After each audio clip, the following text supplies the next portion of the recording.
आज की कहानी का नाम है बुढ़ापे को बोझ न समझो, खुश रहो। ये कहानी एक बार ज़रूर पढ़े। आज बच्चों की जिद पर उन्हें गिरगांव चौपाटी ले गई। वहाँ श्री पंडित से मुलाकात हुई, जो 10 वर्ष पूर्व हमारे ही सोसाइटी में रहते थे। रोबदार चेहरा, उत्साही मुस्कान, बच्चों के साथ बैठकर रेत के घर बना रहे थे। उनके साथ समुद्र की लहरों में भीग रहे थे। उम्र होगी 75 के करीब।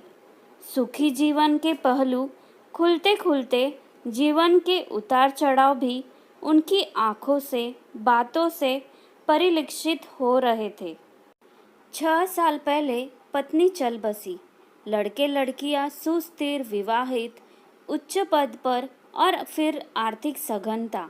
सब कुछ ऐसा कि नज़र लग जाए। फिर भी अकेलापन आदमी को काटने को दौड़ता है।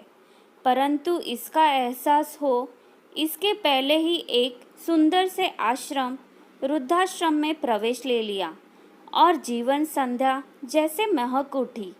बच्चों ने बहुत विरोध किया। पापा, ये क्या पागलपन है? घर में कोई तकलीफ है क्या? हमसे कोई गलती हुई है क्या? फिर यह अलगाव क्यों? यह वृद्धाश्रम क्यों? पंडित बोले, बेटे, यह अलगाव इसलिए कि जब तक मैं हूँ थोड़ा अंतर रहे। यह ठीक है। तुम मुझे रखते तो यह वृद्धाश्रम होता। मैं यहाँ आया हूँ तो मेरे लिए ये वानप्रस्थ आश्रम है। मैं अभी बूढ़ा कहाँ हुआ हूँ। अभी मुझे शेक्सपियर का पढ़ना है, प्रेमचंद और महादेवी वर्मा की कहानियों का मर्म जानना है, और भी बहुत कुछ करना है जो मन में है। मुझे फिर बंधन में मत बांधो।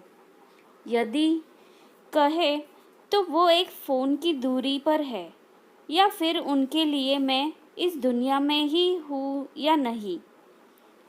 यह सब बताते बताते वे हमें नारियल पानी वाले के पास ले आए।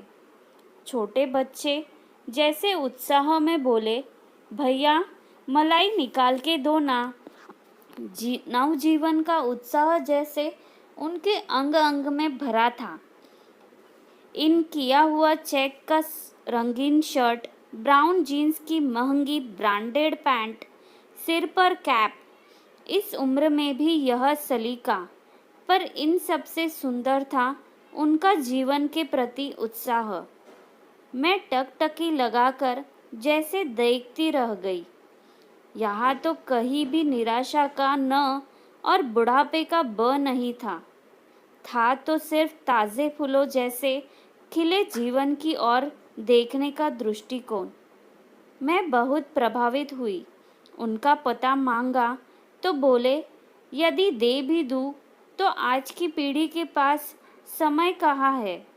2 दिन तुम्हारे पर्स में चिट पड़ी रहेगी और तीसरे दिन तुम फेंक दोगी। इसलिए ज़्यादा सोचो मत।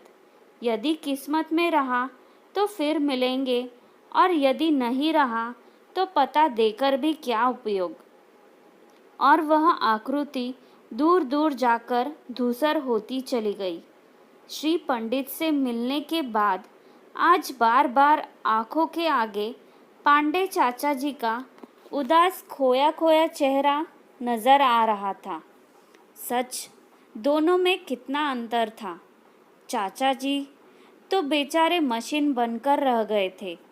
इस उम्र में भी सुबह उठकर पोते को स्कूल बस के लिए छोड़ना, दूध, तरकारी और अन्य सामान लाना, बिल भरना, न जाने ऐसे कितने ही काम उन पर थोपे गए थे। रिटायर की तख्ती जो लगी थी उन पर, कामों की फेरहस्ती हनुमान की पूंछ की तरह दिनों दिन बढ़ती जाती थी। परेशान हो गए थे। संघर्षों और पैसों की कमी से उनके कंधे 50वां वसंत पार करते करते ही झुक गए थे। एक तरह की गूंगी लाचारी आ गई थी। बस तब से बुढ़ापे का डरावना सफ़ेद भूत उन्हें खूब डराता था। आज उनसे मिलने का निश्चय किया। दुविधा भी थी, क्योंकि उनसे किसी का मिलना जुलना बहू बेटे को पसंद नहीं था। उन्हें श्री पंडित के बारे में बताना था और निमंत्रण भी देना था। निमंत्रण तो बहाना था। हमारी सोसाइटी में अधिकांश शुद्ध दंपति ही थे। जब से मैं ब्याह कर आई थी, उनका अकेलापन, घुटन, मजबूरी और कश्मकश देखती आ रही थी, पर कुछ सूझता नहीं था। आज श्री पंडित से मुलाकात ने जैसे मेरे बंद दिमाग के ताले ही खोल दिए। मेरे सास ससुर आए हुए थे। योजना थी उनसे मिलवाने के बहाने सारे सीनियर सिटीजन का एक छोटा सा गेट टुगेदर रखना, ताकि वो आपस में अपने अनुभव बांट सके।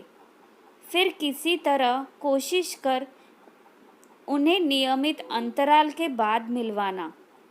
महिला मंडल या किटी पार्टी की तरह उनका भी एक छोटा सा क्लब स्थापित करना। फिर दिशा उन्हें खुद ब खुद ही मिल जाएगी। विचारों के ताने बाने बुनती मैं कब उनके घर पहुंची, पता ही नहीं चला। मुझे और मेरे हाथ में उनकी पसंद के बेसन के लड्डू देखकर उनकी आंखें भर आई। पत्नी के गुजरने के बाद उनकी पसंद नापसंद किसी के लिए कोई मायने नहीं रखती थी। सारी कहानी बताकर बोले, ज़रा भी खाली होता हूँ तो लगता है घड़ी का सेकंड का कांटा भी 100 किलो का वज़न लेकर चल रहा है। कोई मेरी सलाह नहीं मानता। मैं सठिया गया हूँ क्या? मैंने भी बेटी के हक से प्यार से उन्हें समझाते हुए कहा, चाचा जी, अब आप गृहस्थी की जिम्मेदारी से भी रिटायर हो जाइए। इसका बोझ आगे की पीढ़ी के कंधों पर है। इस बोझ से यदि उनके पैरों में मोच आती है तो अपने अनुभवों का बल दे, परंतु यदि उनके न मांगने पर भी आप अपने अनुभवों और उपदेशों की बेड़ियां उनके पैरों में डालते रहेंगे तो उनका चलना मुश्किल हो जाएगा और वो ये बेड़ियां उपेक्षा की धार से काट फेंकेंगे। बिल्कुल सच कह रही हो बेटी। आंखों के आगे एक पर्दा था जो तुमने हटा दिया। सच, पंडित ने अच्छा निर्णय लिया। मैंने फिर धीरे से उन्हें अपनी योजना बताई। उनका आश्वस्त, उत्साहित स्वर इस बात की गवाही दे रहा था कि उन्हें एक दिशा मिल गई है और जीने का मकसद भी। आखिर वह दिन आ ही गया। सबकी 100% उपस्थिति ने तो मुझे चौंका ही दिया। पहले मैंने अपने सास का परिचय कराया कि कैसे वह वर्तमान से शीघ्र ही एक रूप हो जाती है। वे बोली, बेटा, औरत की भूमिका तो बचपन से लेकर बुढ़ापे तक बदलती रहती है, इसलिए हर बदलती भूमिका का स्वागत वो उत्साह से करती है। फिर मैंने उनके व्यस्त कार्यक्रम बताए, जैसे नाती पोतियों की पढ़ाई में मदद करना, त्योहार पर या कभी खाने में एक आध डिश बना देना, कभी थोड़ी बुनाई, कभी सिलाई, और जितना शरीर में सामर्थ्य हो उतनी महिला मंडल के कार्यक्रमों में उपस्थिति। इस पर मुस्कुराते हुए बोली, अपने अधिकारों का नगाड़ा बजाने के बजाय प्रेम और वात्सल्य की बीन बजाए तो सब कुछ सरल हो जाएगा। बढ़ती उम्र के बदलते अधिकारों के सत्य को स्वीकारे। स्त्रियां तो बड़ी आसानी से स्वीकारती है, पर पुरुष नहीं। इसलिए तो पानी में पड़े तेल जैसे संसार से अलग थलग पड़ जाते हैं। सासू जी की बातें प्रभावशाली थी। सभी का उत्साह काबिले तारीफ था। अनुभवों का लेन देन शुरू हो गया था। उनकी हंसी ठहाकों और कटाक्षों का मैं शांत बैठकर आनंद ले रही थी। सच, हम उम्र लोगों के बीच कितना रिलैक्स महसूस कर रहे थे सब। एक बात पर सभी एकमत थे कि उन्होंने सिर्फ पैसा दुगनी करने वाली योजनाओं के बारे में ही सोचा। यदि खुशियाँ दुगनी करने वाली योजनाओं की खोज वो 25-30 साल की उम्र में कर लेते या कई शौक पाल लेते तो यूँ समय काटने को न दौड़ता। फिर मुझे कुछ भी करना नहीं पड़ा।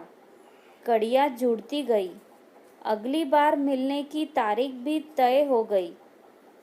प्लान बनते गए और यंग सीनियर सिटीजन क्लब की स्थापना भी हो गई।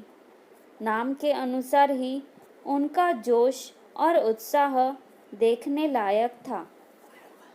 खुशी के मारे तो मेरे पैर ही ज़मीन पर नहीं पड़ रहे थे। अचानक मैं अतीत से जागी। आज इस बात को लगभग 4 वर्ष हो गए हैं। सभी बहुत व्यस्त हैं। पांडे चाचा जी ने भी अपने लिए जीना सीख लिया है। अब वो सुबह की सैर और योग के पश्चात तैयार होकर निकल पड़ते हैं। किसी सामाजिक संस्था में निःशुल्क अकाउंट्स देखते हैं। शाम को अपने हम उम्र दोस्तों के साथ बैडमिंटन या टेनिस खेलते हैं या सोसाइटी के बच्चों के साथ क्रिकेट में अंपायर का रोल अदा करते हैं। कभी उन्हें कहानियाँ सुनाते हैं, कभी खुद सुनते हैं। वो ही क्या, लगभग सभी का यही हाल है। सभी व्यस्त है। यदि कोई नाना जी, दादाजी या नानी जी, दादी जी अस्पताल में भर्ती हो गए तो यंग सीनियर सिटीजन क्लब के सदस्य उनकी बारी बारी से देखभाल करते हैं। इससे घर वाले भी चिंता मुक्त रह पाते हैं। सोसाइटी की हरियाली और स्वच्छता तो देखते ही बनती है। कई अच्छे सामाजिक उपक्रम चलते हैं। सब एक दूसरे की मदद के लिए हमेशा तैयार रहते हैं। सब कुछ मिलजुल कर होता है। मेरे लिए होता है तो वो उनकी आँखों में प्यार, धन्यवाद, आशीर्वाद, आदर, सब कुछ मुझे मार्गदर्शक कहते हैं। जबकि सच तो यह है कि ये सब मुझे मेरे भविष्य के रूपहले दिनों के मार्गदर्शक लगते हैं। सब अभी तो 40वां पार किया है। यदि ईश्वर ने लंबी उम्र दी भी तो ऐसा ही जोशीला, महकता, रुबाबदार रुद्धत्व मेरा भी साथी होगा। मेरा बुढ़ापा बोझ न बने। मैं अपने लिए अपने जैसा जीऊँ। जीवन का रोना धोना, राम कहानी लोगों को सुनाने की बजाय मैं पंडित भीमसेन, हरिप्रसाद, लता और पंडित रविशंकर के सुरों में खो जाऊँ। जीवन की अंतिम सांस तक मेरी लेखनी लोगों का स्पंदन कागज़ पर उतारती रहे और आगे की पीढ़ी दिल से सोचती रहे, कभी छोड़कर न जाए और रहे बस। आशा करती हूँ कि आज की कहानी से आपने श्री पंडित जी और आज की लेखिका से बहुत कुछ सीखा होगा। मैं भी यही चाहूँगी कि आप भी अपने बुढ़ापे को बोझ ना समझें और अपनी ज़िंदगी अपने ही शर्तों पर जिए। अगर आज की कहानी आपको अच्छी लगी है तो प्लीज़ मेरे चैनल को सब्सक्राइब ज़रूर कीजिएगा। धन्यवाद।